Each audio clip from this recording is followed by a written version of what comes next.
Hello everyone, good morning to all. Welcome back to my channel. I am Pooja और आज हम बात करने वाले हैं 18th ऑफ मार्च के सभी इंपॉर्टेंट करंट अफेयर्स। आज हमें देखना है हमारे अपकमिंग मिशन चंद्रयान 5 के बारे में। आज हमें देखना है कि वो कौन सा राज्य है जिसने आयुष्मान योजना को ज्वाइन कर लिया है। इसके अलावा आज हमें यहाँ पर एक और नए बैंकिंग टर्म को सीखना है, मतलब काफी कुछ सीखने आपको मिलने वाला है। सो वीडियो को एंड तक देखिएगा और एंड में काफी सारे क्वेश्चन है रिवीजन पर्पस के लिए। तो आज हम बहुत सारे क्वेश्चन एमसीक्यू के फॉर्मेट में डिस्कस करने वाले हैं और ऑब्वियस सी बात है, कल हमने जो भी पढ़ा था उसको भी हम रिवाइज करेंगे वन लाइनर फॉर्मेट में। क्लियर है? तो ये हमारे बेसिकली टॉपिक ऑफ डिस्कशन रहने वाले हैं। तो जल्दी से एक बार लिंक को शेयर कर दोगे अपने फ्रेंड्स के साथ, जिससे वो लोग भी कनेक्ट हो जाएं और हमारे साथ अपनी जर्नी को और भी बेहतर करें और करंट अफेयर्स को तैयार करें। सो स्टार्ट करेंगे 18th ऑफ मार्च के करंट अफेयर्स के साथ। और आज हम सेलिब्रेट करते हैं ऑर्डिनेंस फैक्ट्री डे। ठीक है, हमारे देश में आपको काफी सारी ऑर्डिनेंस फैक्ट्री देखने को मिलेंगी। एक्चुअली ये कहानी कहाँ से शुरू हुई थी? जब British east India company Bharat में आई थी, जब ब्रिटिश रूल भारत में था, तब इनको रिक्वायरमेंट हुई कि हमारे पास गन कैरेज फैक्ट्री होनी चाहिए, हमारे पास गन पाउडर फैक्ट्री होनी चाहिए, हमारे पास वेपन फैक्ट्री होनी चाहिए। तभी तो हम इंडिया में रूल कर पाएंगे, तभी तो हम अलग अलग देशों के साथ फाइट कर पाएंगे। तो यहाँ पे जो ब्रिटिश एरा की डिमांड थी, उस डिमांड को फुलफिल करने के लिए ब्रिटिश ईस्ट इंडिया कंपनी ने भारत में ऑर्डिनेंस बोर्ड की स्थापना की थी। ठीक है, ऑर्डिनेंस बोर्ड की स्थापना कलकत्ता में हुई थी, कोलकाता में हुई थी 1775 मतलब 1775 में। ठीक है, इसके बाद 1787 में हमने सेटअप किया गन पाउडर फैक्ट्री को। गन पाउडर फैक्ट्री कब बनी? 1787 में बनी और पहली ऑर्डिनेंस फैक्ट्री 1801 में कोलकाता में बनी थी। तो इसी दिन को रिकॉग्नाइज करना है, इसी दिन को याद करने के लिए हम ऑर्डिनेंस फैक्ट्री डे मनाते हैं, क्योंकि आज ही के दिन 1801 में पहली ऑर्डिनेंस फैक्ट्री भारत में बनी थी कोलकाता में। ठीक है, ऑर्डिनेंस फैक्ट्री को फोर्थ आर्म ऑफ डिफेंस के नाम से भी जाना जाता है। ऑर्डिनेंस फैक्ट्री को फोर्थ आर्म ऑफ डिफेंस के नाम से भी जाना जाता है, इस बात को भी याद रखना। क्लियर है? तो आज कौन सा दिन है? ऑर्डिनेंस फैक्ट्री डे है। अब यहाँ पर कुछ इंपॉर्टेंट अवार्ड डिस्ट्रीब्यूट किए गए हैं, ठीक है, बाय द हॉकी इंडिया। ठीक है, ये इंपॉर्टेंट अवार्ड्स हैं, एक एक करके इंपॉर्टेंट अवार्ड और उनकी प्राइज मनी मैं आपको बता रही हूँ। आप चाहो तो नोट डाउन भी कर सकते हो, अदरवाइज टेलीग्राम की लिंक डिस्क्रिप्शन में है, आप पीडीएफ को डाउनलोड कर लेना। ठीक है, हॉकी इंडिया अवार्ड 2025। ठीक है, अब हमारी इंडियन टीम के कैप्टन, जिनका नाम है हरमनप्रीत सिंह। ठीक है, इंडिया की हॉकी मेंस टीम के कैप्टन है हरमनप्रीत सिंह। और यहाँ पर हमारे देश की एक और बहुत ही जानी मानी हॉकी प्लेयर है, जिनका नाम है सबिता पुनिया, जो कि गोलकीपर है। इन्हें 7th हॉकी इंडिया में बेस्ट मेल और फीमेल प्लेयर अवार्ड दिया है। तो ये 7th एडिशन हॉकी इंडिया के एनुअल अवार्ड का हुआ। सेरेमनी को नई दिल्ली में ऑर्गेनाइज किया गया था, जहां पर कई सारे इंपॉर्टेंट अवार्ड डिस्ट्रीब्यूट किए। अब इस साल खास इसलिए है क्योंकि इस साल हम सेलिब्रेट कर रहे हैं गोल्डन जुबली। 1975 में मेंस हॉकी वर्ल्ड कप हमने जीता था और इस साल हम गोल्डन जुबली भी सेलिब्रेट कर रहे हैं। हॉकी इंडिया अवार्ड हर साल दिए जाते हैं सिंस 2014। 2014 में इन अवार्ड की शुरुआत की गई थी। अब एक एक करके सभी इंपॉर्टेंट कैटेगरी को देखेंगे। सबसे पहली कैटेगरी है Major Dhyanchand life time achievement award, मतलब जिन्होंने पूरा अपना जीवन लगा दिया है हॉकी में। ठीक है, उनके बारे में बात हो रही है। तो जैसे कि मैंने मेंशन किया कि 1975 में हमने हॉकी वर्ल्ड कप को जीता था, पाकिस्तान को हराया था कुआलालंपुर मलेशिया में। बात समझ में आई? 1975 में इंडिया ने मेंस हॉकी वर्ल्ड कप जीता था, पाकिस्तान को हराया था कुआलालंपुर मलेशिया में। और इस टीम को लीड कर रहे थे अजीत पाल सिंह। और अजीत पाल सिंह जी को major Dhyanchand life time achievement award मिला है, जिसमें 30 लाख रुपीस प्राइज मनी दी जाती है।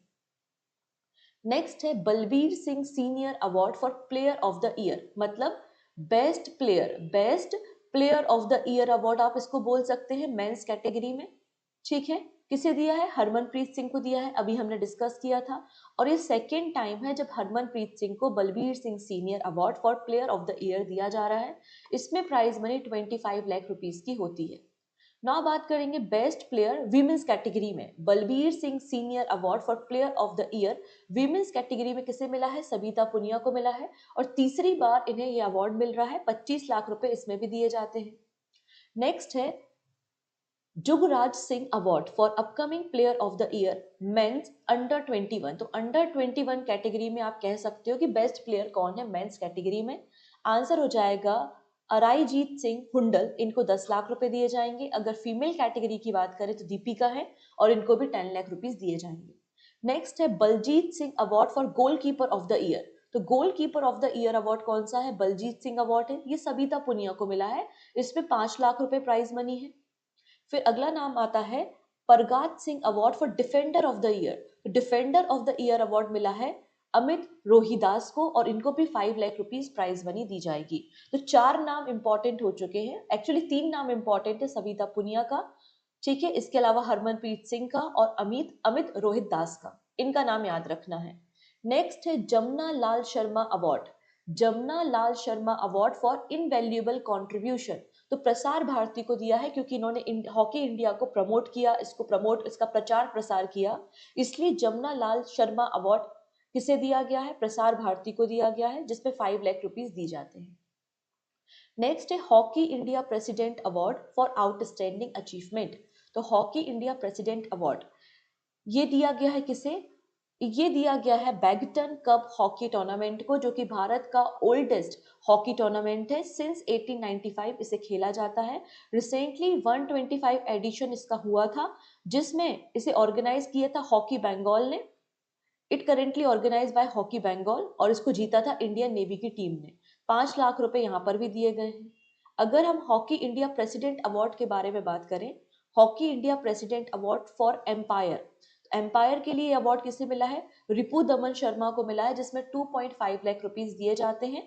और hockey India president award for technical officer, technical official के लिए दिया है अनिल कुमार को, जिसमें 2.5 लाख रुपए दिए जाते हैं। ये पढ़ाने के लिए मैंने पढ़ा दिया, आपको बस 3-4 नाम याद रखने हैं। आप जमुना लाल शर्मा अवार्ड याद रखेंगे, सविता पुनिया का नाम याद रखेंगे, अमित का नाम याद रखेंगे और हरमनप्रीत कौर का नाम याद रखेंगे, ठीक है। हॉकी इंडिया का फॉर्मेशन 2009 में हुआ था, नई दिल्ली में हेडक्वार्टर है, दिलीप टिर्के इसके प्रेसिडेंट आपको मिल जाएंगे। तो ये हॉकी इंडिया के अवार्ड है जो कि 2014 से अवार्ड दिए जा रहे हैं। आपको बलबीर सिंह जो अवार्ड है ना, उसकी प्राइज मनी भी याद रखनी है, ठीक है जी, डन। चलिए नेक्स्ट बात करेंगे India shines with 33 medal at special Olympic world winter games. तो special Olympics world winter games कहाँ पर हुए थे? इटली में हुए थे, जहाँ पे इंडिया के डेलीगेशन ने पार्टिसिपेट किया था और इंडिया को टोटल 33 मेडल्स मिले हैं across various winter sports. 33 medals में से 8 गोल्ड, 18 सिल्वर और 7 ब्रोंज मेडल आपको देखने को मिलेंगे। अब यहाँ पर मिनिस्ट्री ऑफ यूथ अफेयर्स और स्पोर्ट्स ने कहा है ये जो विनिंग टीम है, जो विनिंग एथलीट्स हैं, उनको जो हम एज अ प्रोत्साहन राशि देते हैं या जो उनको हम प्राइज देते हैं उसको भी बढ़ाया है। गोल्ड मेडलिस्ट को 20 लाख रुपीज, सिल्वर मेडलिस्ट को 14 लाख और ब्रोंज मेडलिस्ट को 8 लाख रुपीज यहाँ पर दिए जाएंगे, ठीक है। चलिए अगली कहानी समझेंगे चंद्रयान 5 के बारे में। हमारा अपकमिंग मिशन जो है वो चंद्रयान 5 रहेगा। सेंट्रल गवर्नमेंट ने इसको अप्रूव किया है और इसरो के जो नए चेयरमैन है उनका नाम है वी नारायण, उन्होंने ये इन्फॉर्मेशन हमारे साथ शेयर की है। तो इंडियन गवर्नमेंट ने ऑफिशियली अप्रूव कर दिया है चंद्रयान 5 मिशन को, जो कि एडवांस लूनर सरफेस की स्टडी करेगा। एडवांस लूनर सरफेस मतलब चंद्रमा की सरफेस की स्टडी करने का काम करेगा। ये जो मिशन है ये कोलैबोरेशन के साथ है विद जापान, जापान के कोलैबोरेशन के साथ चंद्रयान 5 को लॉन्च किया जाएगा, जो कि एडवांस तरीके से चंद्रमा की सरफेस की स्टडी करेगा। जैसे कि चंद्रयान 3 की अगर बात करें तो चंद्रयान 3 में हमने क्या किया था, हमने 25 केजी का एक रोवर 25 केजी का एक रोवर हमने लेकर गए थे चंद्रमा की सरफेस में। अब इससे 5 टाइम्स ज्यादा बड़ा मतलब 250 केजी का हम रोवर यहाँ पे तैयार करेंगे और चंद्रमा की सरफेस पे उसको लैंडिंग कराएंगे और चंद्रमा की सरफेस की एडवांस स्टडी करेंगे with the help of Japan, ठीक है। अगर हम चंद्रयान मिशन की स्टोरी देखें तो चंद्रयान 1 इसको 2008 में लॉन्च किया गया था और ये ऑर्बिट मिशन था। चंद्रमा की सरफेस पे इसने लैंड नहीं किया था, केवल ऑर्बिट में चक्कर लगा रहा था। इसने हमें पता लगा के बताया कि चंद्रमा पे पानी है और ये सक्सेसफुल मिशन था। फिर 2019 में हमने चंद्रयान 2 को लॉन्च किया।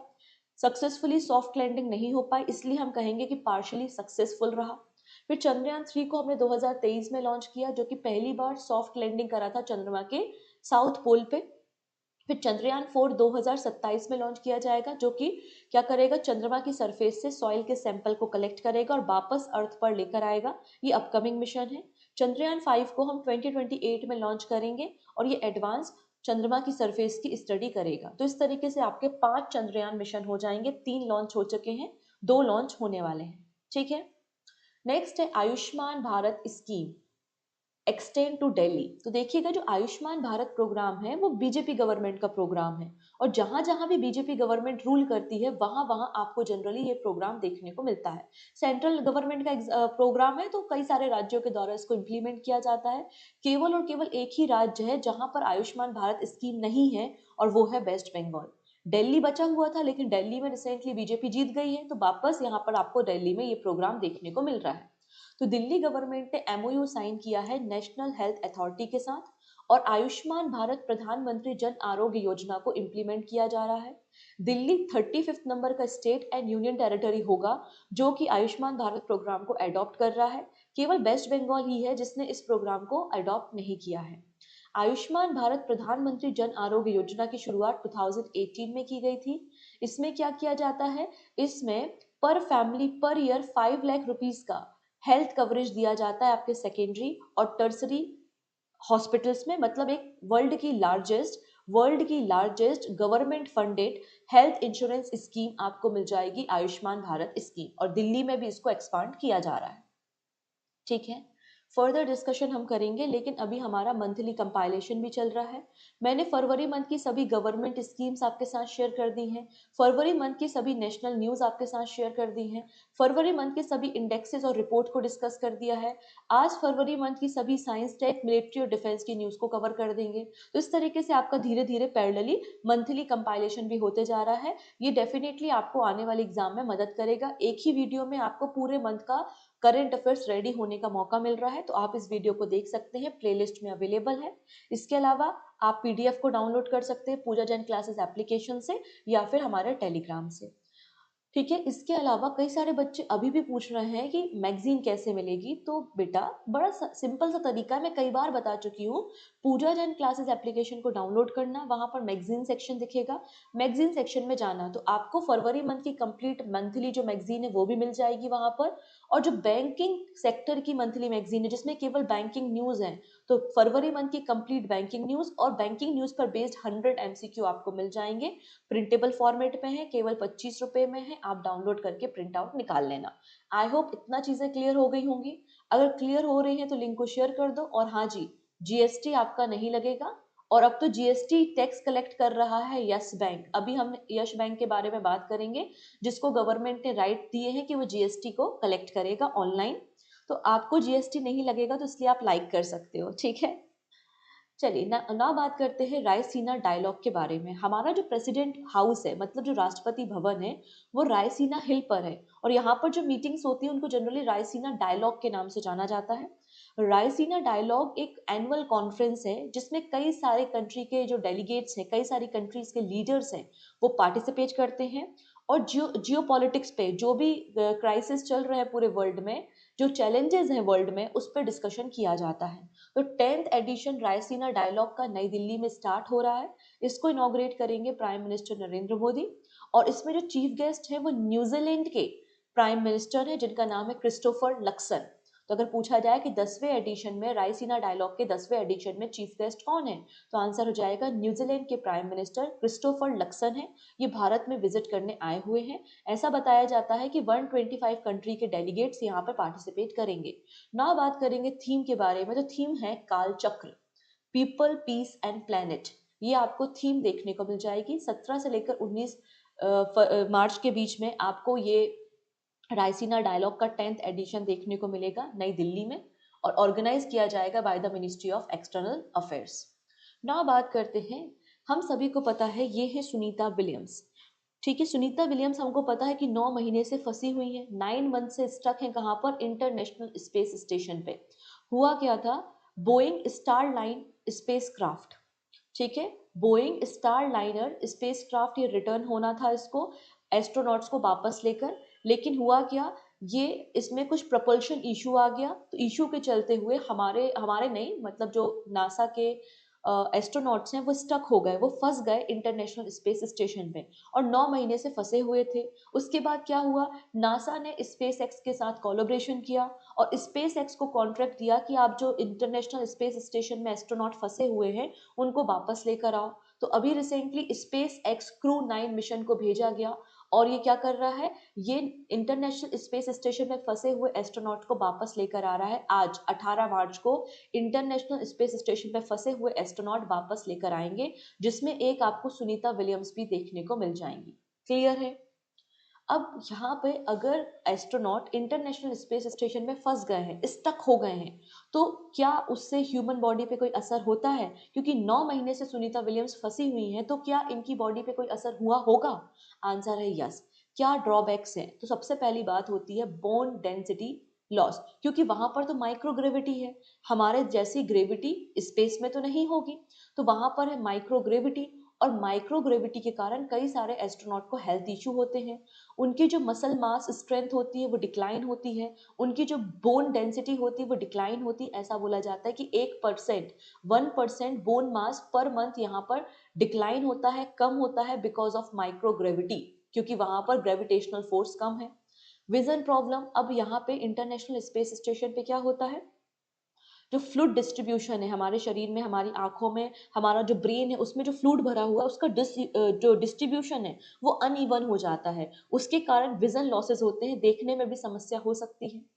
फिर आपका हार्ट रिलेटेड प्रॉब्लम होती है, हार्ट का शेप जो है वो चेंज हो सकता है, और साइकोलॉजिकल इफेक्ट्स तो होते ही हैं। क्लियर है।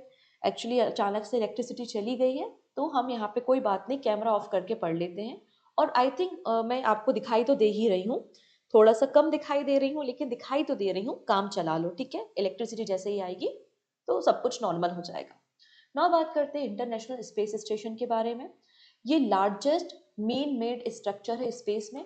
इसे 1998 में लॉन्च किया गया था और ये कंटिन्यूसली एस्ट्रोनॉट्स को होल्ड करता है, जिससे एस्ट्रोनॉट स्पेस में जाकर रिसर्च वर्क कर सके, माइक्रोग्रेविटी कंडीशन में रिसर्च कर सके since 2000। International space station basically joint effort है, किसी एक का नहीं है।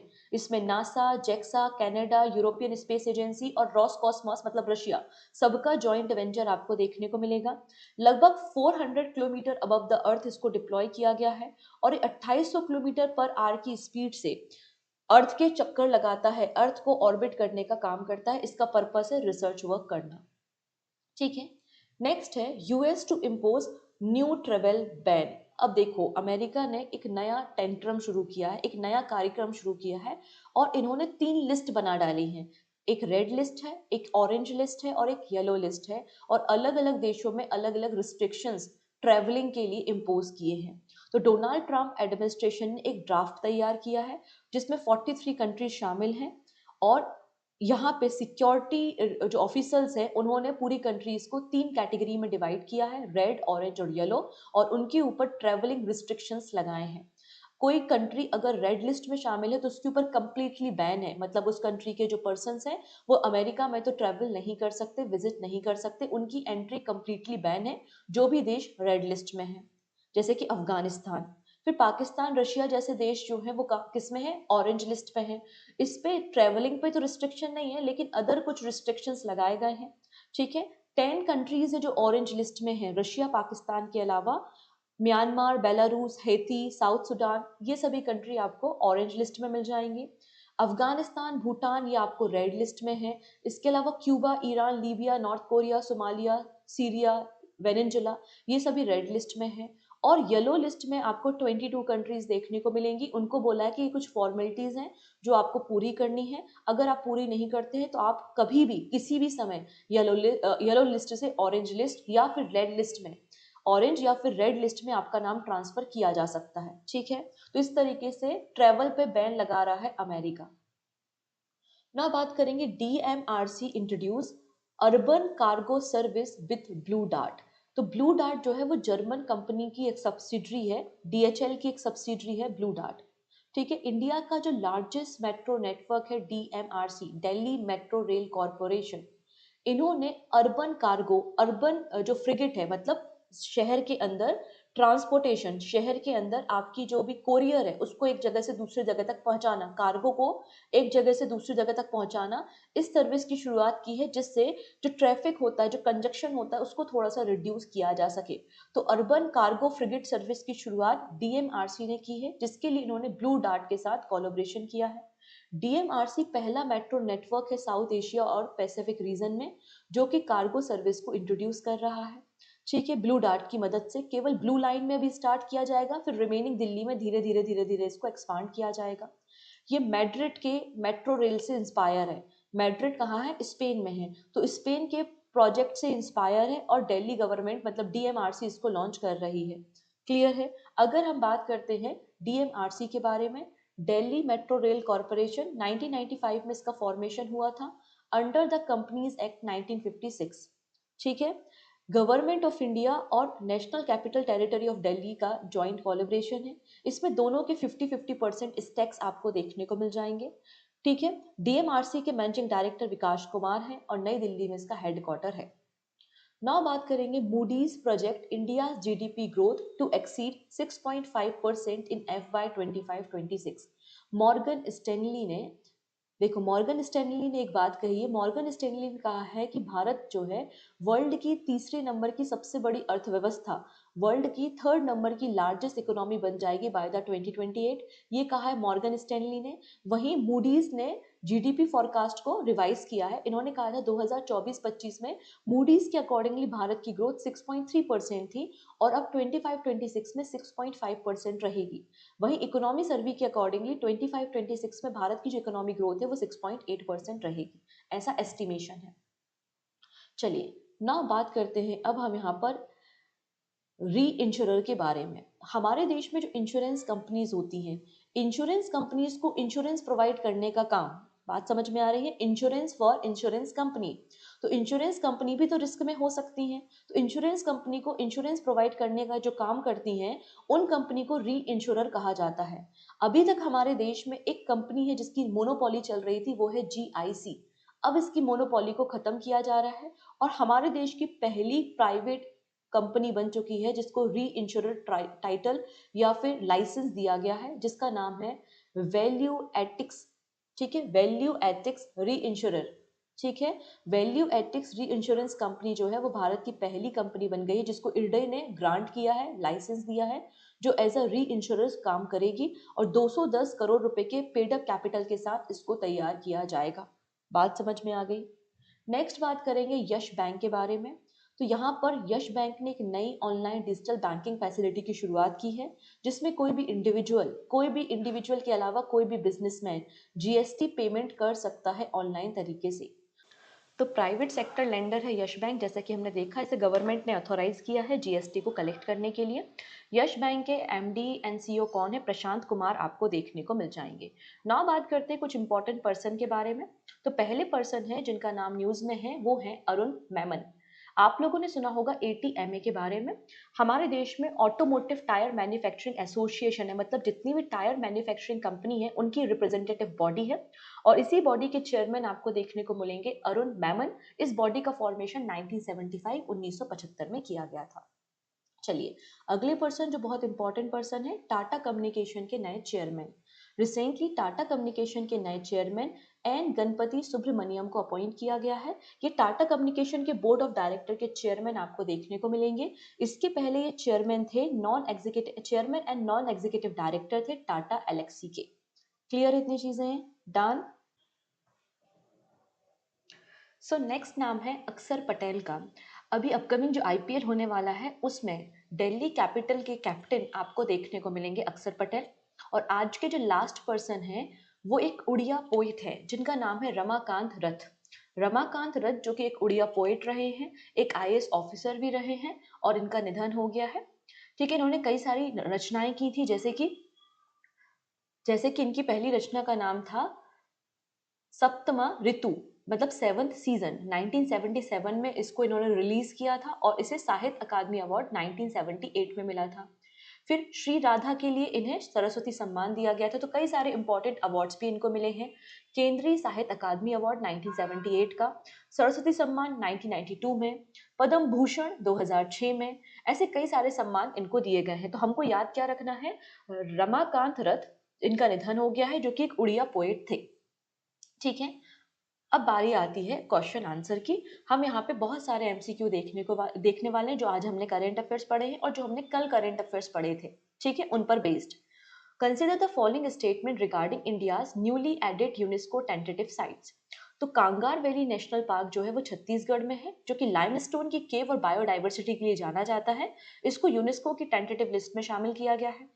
64 योगिनी टेम्पल जो कि मल्टीपल स्टेट्स में है। 64 फीमेल डाइटीज यहाँ पर आपको देखने को मिलेंगी और तांत्रिक सिग्निफिकेंस है, बिल्कुल सही बात है।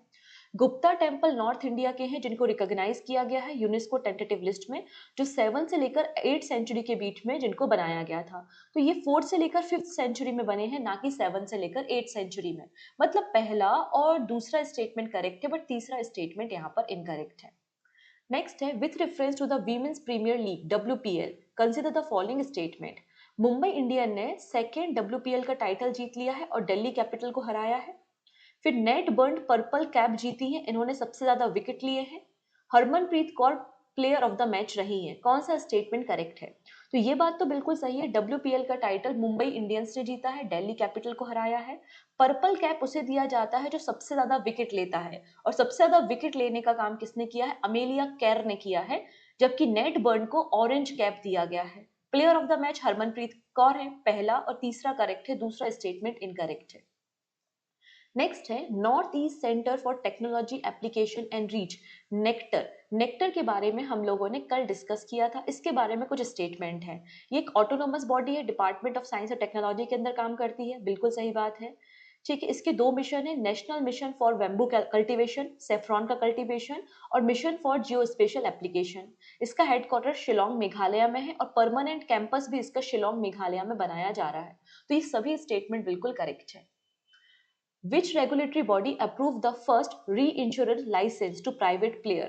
आंसर हो जाएगा IRDAI, Insurance Regulatory and Development Authority of India. The Reserve Bank of India has selected the Digital Transformation Award. तो Digital Transformation Award RBI के इनिशिएटिव को दिए गए हैं। 2 अलग अलग इनिशिएटिव है जिनको अवार्ड मिला है। कौन से इनिशिएटिव है? प्रभा एंड सारथी। ठीक है, रिसेंटली यहाँ पे कई सारे अवार्ड डिस्ट्रीब्यूट किए गए हैं, आप इनकी लिस्ट देख सकते हैं। जैसे कि prime minister Modi recently Mauritius गए थे विजिट करने के लिए, और मॉरिशियस का highest civilian award grand commander of the order of star and the key of Indian ocean भी प्राइम मिनिस्टर को दिया गया है। प्रिज्कर आर्किटेक्ट अवार्ड बहुत बहुत इंपॉर्टेंट है, 7 स्टार क्वेश्चन है। चाइनीज आर्किटेक्ट जिनका नाम है लियो जियाकुन, इनको ये अवार्ड दिया गया है। Which Indian Navy ship participated in the Bongo Sagar? तो बोंगो सागर एक्सरसाइज इंडिया और बांग्लादेश के बीच में होने वाली एक्सरसाइज है। इसमें किस इंडियन नेवी की शिप ने पार्टिसिपेट किया? आंसर हो जाएगा INS Ranveer. Option number D बिल्कुल करेक्ट है। What is the name of next generation AI model recently announced by the Google? तो गूगल अपना एक नया AI जनरेटिव मॉडल तैयार कर रहा है जिसका नाम है गैमा 3। ऑप्शन नंबर सी बिल्कुल करेक्ट है। Which private sector bank has introduced a GST payment facility? तो यश बैंक ने GST फैसिलिटी की शुरुआत की है। प्राइम मिनिस्टर नरेंद्र मोदी जी ने recently OCI overseas citizen of India card Mauritius के प्राइम मिनिस्टर और उनकी वाइफ को दिया है। पूछा जा रहा है OCI कार्ड का क्या मतलब है? OCI का मतलब है it allow them to live work and study in India without a visa. मतलब ये लोग भारत में रह सकते हैं, पढ़ाई कर सकते हैं, स्टडी कर सकते हैं, काम भी कर सकते हैं without visa. Option number B बिल्कुल करेक्ट है। सैयद अबीद अली पास अवे, इनका रिलेशन किस गेम से था? तो सैयद अबीद अली क्रिकेटर थे और इनका निधन हो चुका है। Ministry of education has launch 3rd edition of prime minister scheme for mentoring young author, मतलब PM युवा स्कीम का 3rd फेज स्टार्ट हुआ है। हम लोगों ने कल इसके बारे में बात की थी। वो कौन सा ऑर्गेनाइजेशन है जो रिस्पॉन्सिबल है इस प्रोग्राम के इम्प्लीमेंटेशन के लिए? आंसर हो जाएगा national book trust India. Option number A. What is the maximum amount that Power Finance Corporation can raise through the newly notified zero coupon bond? तो जीरो कूपन बॉन्ड को issue करने की permission power finance corporation को मिल चुकी है और zero coupon bond से ये 10,000 करोड़ रुपए के फंड को रेज करेगा। ऑप्शन नंबर सी बिल्कुल करेक्ट है। मार्च 2025 में, ठीक है, कौन से नए सीरीज के नोट, मतलब कौन से नए नोट्स को गवर्नर साइन करेंगे? Which bank note denomination will be issued in the Mahatma Gandhi series with new governor signature? Answer हो जाएगा 200 एंड 100 रुपए के note, option number B. Who has been appointed as the chairman of Tata communication board? तो Tata communication के chairman कौन बने हैं? N G Subramaniam, option number C बिल्कुल करेक्ट हो जाएगा। Low level transportable radar, low level transportable radar जिसका नाम है अश्विनी, इसे जॉइंटली किसने डेवलप किया है? आंसर हो जाएगा DRDO, defence research and development organisation, and Bharat electronics limited, मतलब बीईएल, ऑप्शन नंबर बी बिल्कुल करेक्ट है। ठीक है, अब यहाँ पे क्वेश्चन ऑफ द डे हम देखेंगे, लेकिन उसके पहले जान लेते हैं कि 17 ऑफ मार्च को हमने क्या क्या देखा था, कौन कौन से करंट अफेयर्स हमने 17 मार्च को डिस्कस किए थे। मैंने बताया था कि इंडिया में 6 नई साइट्स को, यूनेस्को टेंटेटिव लिस्ट में शामिल किया गया है, और भारत में टोटल 62 साइट्स हो चुकी हैं जो कि यूनेस्को की टेंटेटिव लिस्ट में है। फिर पीएम युवा 3.0 को लॉन्च किया जा रहा है, जिसकी 3 थीम है: Indian diaspora, India knowledge system and maker of modern India. फिर पीएम सूर्यघर मुफ्त बिजली योजना के अंदर गुजरात राज्य लीड कर रहा है, और यहाँ पर आप देखेंगे 10 लाख घरों के ऊपर रूफटॉप सोलर पैनल को इंस्टॉल किया गया है। आरबीआई को डिजिटल ट्रांसफॉर्मेशन अवार्ड मिला है इनके सारथी और प्रभा एप्लीकेशन के लिए। इसरो ने $143 मिलियन फंड को रेज किया है फॉरेन सैटेलाइट को लॉन्च करके। इसरो ने 393 फॉरेन सैटेलाइट को पिछले डिकेड में लॉन्च किया है। मुंबई इंडियन ने डब्ल्यूपीएल का टाइटल जीत लिया है मुंबई इंडियंस ने, और दिल्ली कैपिटल को इन्होंने हराया है। Harmanpreet Kaur player of the match आपको मिल जाएंगी। झारखंड ने 15th hockey India senior women national championship को जीता है, फाइनल जो था वो हरियाणा में हुआ था। फिर इंडिया मेडल टैली पर टॉप पर है at the world para athletic grand prix. World para athletic grand prix जो है वो भारत में हुआ था, इसका 12th एडिशन था। टोटल भारत को 134 मेडल्स मिले हैं, 45 गोल्ड, 40 सिल्वर और 49 ब्रोंज आपको देखने को मिलेंगे। फिर इसरो का मिशन है जिसका नाम है स्पाडेक्स मिशन, और इंडिया 4th नंबर की कंट्री बन गई जिसने सक्सेसफुली डॉकिंग और अनडॉकिंग की है 2 सैटेलाइट्स की।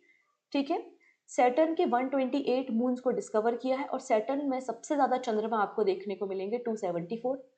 एलआईसी, जीआईसी और न्यू इंडिया एश्योरेंस कंपनी को यहाँ पर रिकॉग्नाइज किया है as a domestically systematically important insurance company. MP led fund जो है वो 65% डिक्लाइन आपको देखने को मिलेगा प्रीवियस ईयर के कंपैरिजन में। फिर हमने देखा था फ्यूगो वॉल्केनो में इरप्शन हुआ है जो कि गुटेनमाला में है, और NECTAR का नया कैंपस बनाया जा रहा है शिलोंग में। इसका पर्पस क्या होगा? नॉर्थ ईस्टर्न स्टेट्स में डेवलपमेंट करना। ठीक है, तो ये सभी बातें हमने पहले डिस्कस की थी। तो हमारा क्वेश्चन है which team has won the 15th hockey India senior women's national championship 2025?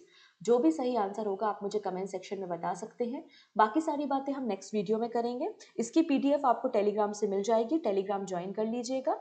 So thank you so much, take care and bye bye.